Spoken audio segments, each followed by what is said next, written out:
नंदुरबार शहरात मध्यरात्री दगडफेक. परिस्थिती नियंत्रणात आणण्यासाठी पोलिसांनी फोडल्या अश्रुधुराच्या नळकांड्या. नंदुरबार शहरातील त्रिकोणी बिल्डिंग परिसरात सकाळी एका रिक्षाने तरुणाला धडक दिल्यानंतर 2 गट जमले होते.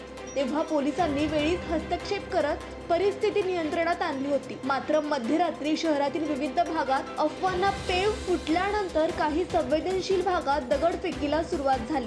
शहरातील त्रिकोणी बिल्डिंग परिसरात मोठ्या प्रमाणात दगडफेक करण्यात आली.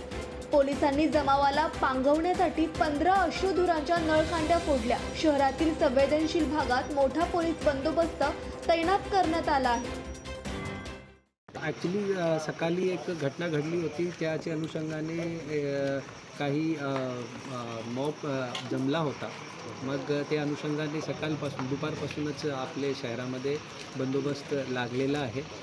त्याच्यामुळे घटना आउट ऑफ कंट्रोल नाही झाली आणि जे घटना घडली त्याच भागात त्याला कंट्रोल करण्यात आला. आता आरोपींचा शोध सुरू आहे. काही आरोपी आपल्या ताब्यात सध्या आहे.